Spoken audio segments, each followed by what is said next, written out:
Madam నిన్న జగన్మోహన్ రెడ్డి గారు ఇచ్చిన స్టేట్మెంట్ మీరు కూడా చూసే ఉంటారు. అసెంబ్లీకి వెళ్ళే అవకాశం లేదు, ఒకవేళ వెళ్ళినా మైక్ ఇవ్వరు అనుకుంటే మనం రాజీనామా చేద్దామని చెప్పి ఆయన ఒక మాట అన్నారు. అలాగే నేను ఎంపీగా కూడా పోటీ చేస్తానని అన్నట్టు కూడా తెలుస్తోంది. మరి ఎంపీగా పోటీ చేస్తే మరి అవినాష్ రెడ్డి గారి పరిస్థితి ఏంటి? అండ్ దీని వెనుక జగన్మోహన్ రెడ్డి గారి వ్యూహం ఏమైనా ఉండే అవకాశం ఉంటుందంటారు? ఇప్పుడు ఇందాక చెప్పినట్టుగా ఒకటి, ఆయనకి మొత్తం దారులు మూసుకుపోతున్నాయని అర్థమైంది.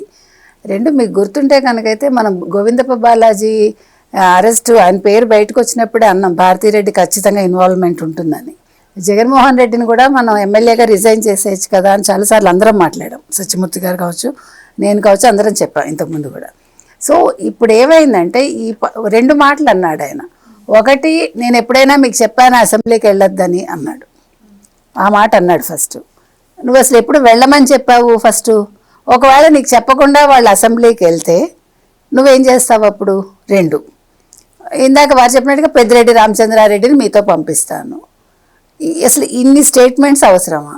మూడోది, అసలు అందరం కలిపి రిజైన్ చేసేద్దాం అంటే ఒక సెకండ్లో ఎన్ని స్టేట్మెంట్స్ ఇచ్చాడు జగన్మోహన్ రెడ్డి.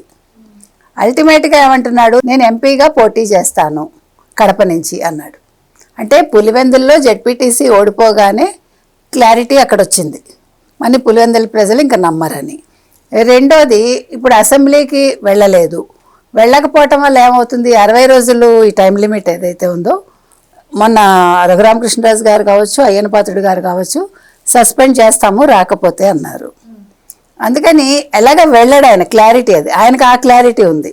కాబట్టి వెళ్ళకపోతే వాళ్ళు సస్పెండ్ చేసే బదులు మనమే రిజైన్ చేసేద్దాం అంటే ఇక్కడ ఇందాక వారు చెప్పినట్టుగా జగన్ మగాడు, జగన్ సింహం, జగన్ ఎవరికి తల వంచడు అని ఒక స్టేట్మెంట్స్ ఇచ్చుకోవచ్చు ఒకటి.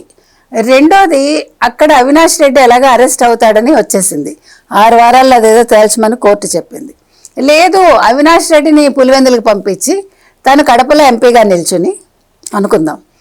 సో ఇక్కడ ఇంకా స్టేట్లో మోహన్ చెల్లదు ఆయనకి, ఎవరికి? జగన్మోహన్ రెడ్డికి. మీకు అర్థమైందా?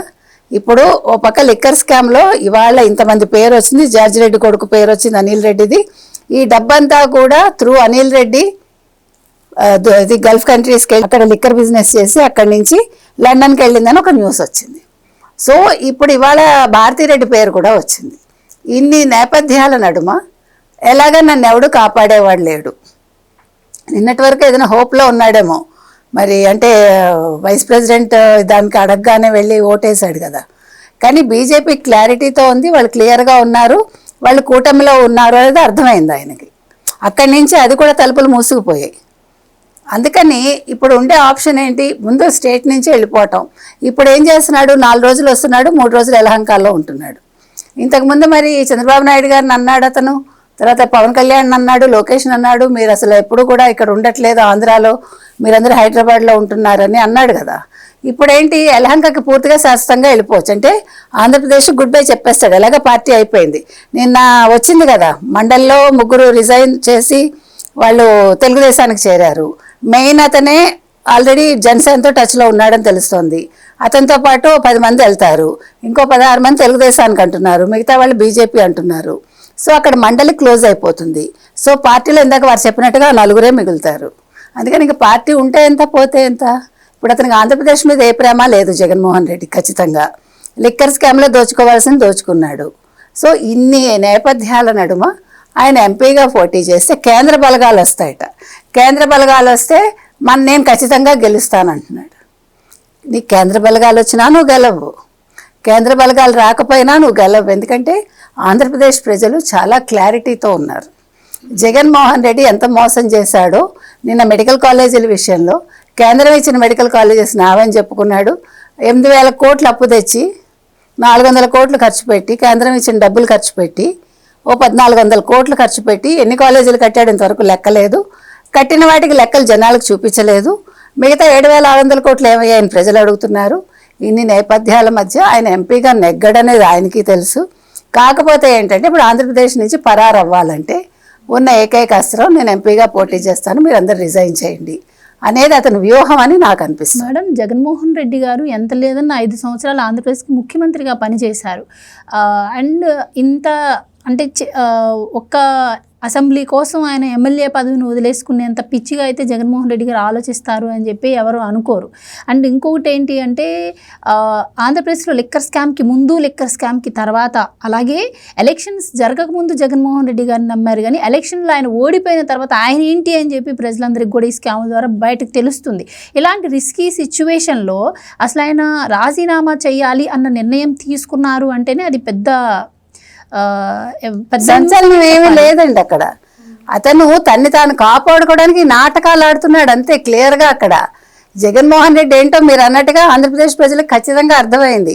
అది జగన్మోహన్ రెడ్డికి కూడా తెలుసు. ఇప్పుడు నాకు ఫేస్ వాల్యూ లేదు అనేది ఖచ్చితంగా జగన్మోహన్ రెడ్డికి తెలుసు. ఇవన్నీ నాటకాలని మీకు చెప్తున్నాను నేను. అంటే ఇప్పుడు వీళ్ళని ఎమ్మెల్యేలని అసెంబ్లీకి వెళ్ళమని గట్టిగా చెప్పలేడు. వాళ్ళు వెళ్ళి అక్కడ పేరు తెచ్చుకున్నా భరించలేడు. లేదు వాళ్ళని వద్దంటే వాళ్ళు వెళ్తారని తెలుసు.